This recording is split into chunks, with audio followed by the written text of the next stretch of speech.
Hello Capricorn, Sun, Moon, Rising, and Venus signs. Kamusta kayo? Sana po'y nasa mabuti kayong kalagayan. Welcome back po sa Star Tarot. At kung bago kayo rito, welcome din po kayo. Please subscribe, like, share my videos, and leave me a comment kung nakaresonate kayo. Thank you.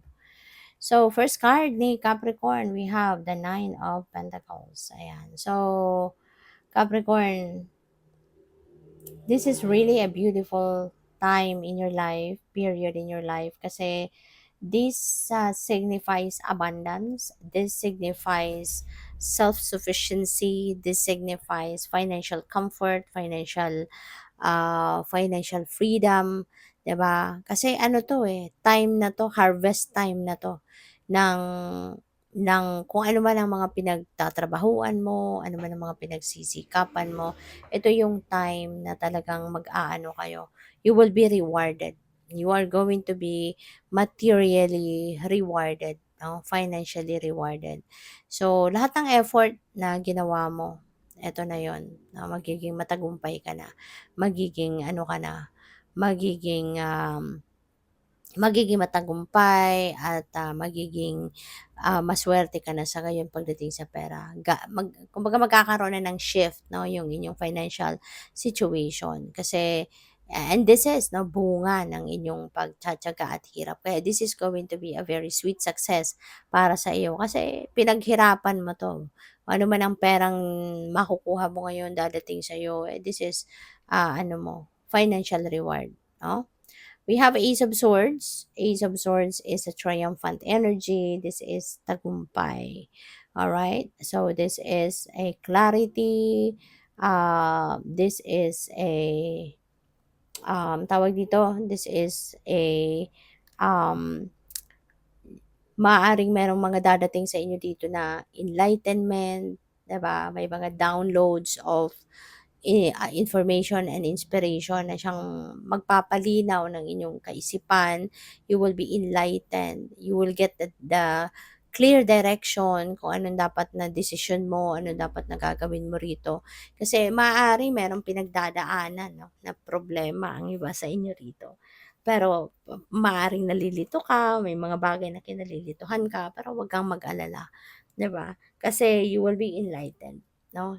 There will be epiphanies, mga impormasyon na papasok yan sa isip mo. And guidance yan sa'yo, no? Ng divine universe. Kaya magkakaroon ka dito ng solusyon sa problemang ito. You know?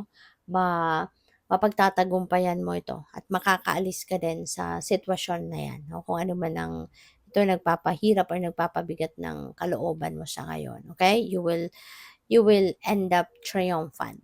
Okay? So, what else? We have the Four of Cups. Ayan. So, si Four of Cups, offer ito No? Merong offer sa'yo. Pero, anong nangyayari dito parang, ang nangyayari dito parang ano, hindi ninyo to napapansin. 'Di ba? Kasi parang walang gana, no? Maaaring nabuburyo ka or nawawalan ka ng gana, baka na-frustrate ka about something. Kaya parang hindi mo nakikita, blanco yung nakikita mo. Parang gano'n. Pero heads up ito sa'yo, no? Na Capricorn, buksan mo yung mga mata mo. Buksan mo isip mo, buksan mo sarili mo. Kasi meron ditong mga blessings na kumakatok sa'yo, no? Merong mga biyaya, no, na dadating. Pero yun nga, 'di ba? Parang hindi mo 'to napapansin. So, yun. This could be the time also of contemplation. Mag-contemplate ka, mag-reflect ka, para na mas magkaroon kayo ng linaw sa isipan at parang para wala kang masayang na oras sa buhay mo. So, what else? Maraming salamat, by the way, for subscribing. And if you haven't subscribed yet, subscribe na kayo. And also, maraming salamat din for not skipping the ads. Malaking bagay po yan sa akin. And also, please click the join button sa baba ng video kung gusto po ninyo na mag-join kayo sa membership. Okay? Salamat po. So, what else? We have no. Ayan. So, yung no na to is okay kasi wala namang exclamation point. So, pwede pa tong mabago. Okay?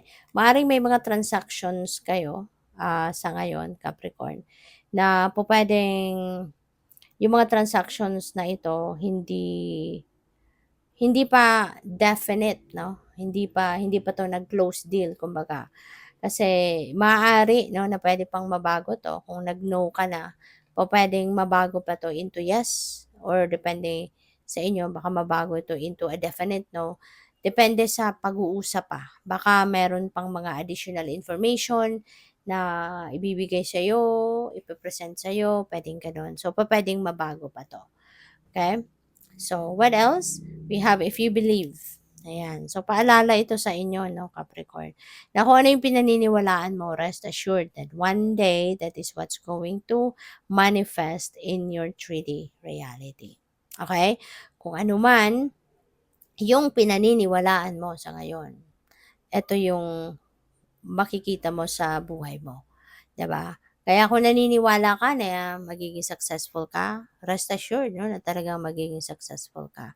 Kung naniniwala ka 'no, na na kung naniniwala ka na, magiging yayamanin ka, one day 'no, makikita mo na lang ang sarili mo na, "Ay wow, I'm living the dream already."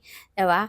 Kasi talagang meron kang mga nagawa sa buhay mo para talaga maging yayamanin ka. Kasi sometimes, unconsciously, kung ano talaga yung naiisip natin, 'di ba? Sometimes unconsciously, yun na din yung nagagawa natin, 'di ba? Tapos nagugulat na lang tayo, "Ay wow, nandito na ako sa pangarap ko."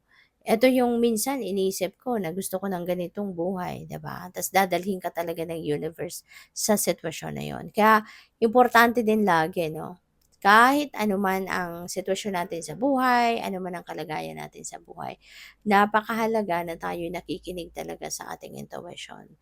Kasi your intuition, our intuition is what's leading us towards the right path, towards the right decision, 'di ba? Yung gano'n. Kaya lagi tayong makikinig 'no, sa ano natin, sa intuition natin. You're ready. Ayan. So, maaaring ano na 'to, green light na ito sa inyo. Okay? Baka nagdadasal kayo, asking for direction, asking if, tama na ba 'to Lord? Am I on the right path? Okay na ba? Panahon na ba para gawin ko 'to? 'Di ba? Yung mga gano'n. Kaya ayan, parang inaano na, sinasabihan ka na yes, you are ready, go for it. Okay? Huwag ka nang patumpik-tumpik pa, huwag mo nang i-delay ito, yung gano'n. Kaya, pupuwede rin na this is the sign that you've been asking. Maaaring nagdadasal ka na, "God, Lord, bigyan mo ako ng sign.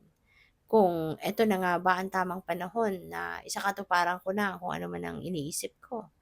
'Di ba? Kaya pupuwedeng ito na 'yon, ano, maaaring through this reading, eto na yung sagot sa'yo. Tsaka mararamdaman mo din 'yan, Capricorn, 'no? Kaya nga kailangan lagi tayong nakikinig sa intuition natin, 'di ba? Kasi mafi-feel mo 'yan, 'no, when you are ready, when the conditions around you are perfect na para mag-take action ka na, mararamdaman mo 'yan, mapapansin mo 'yan. Kasi the people around you, you know, maaaring nandiyan na, lalapit na yung mga taong makakatulong sa'yo, makakasuporta sa'yo, yung mga resources na kailangan mo, pera, kusang dadating na 'yan, ano, when the things are perfect na, na isakatuparan mo na.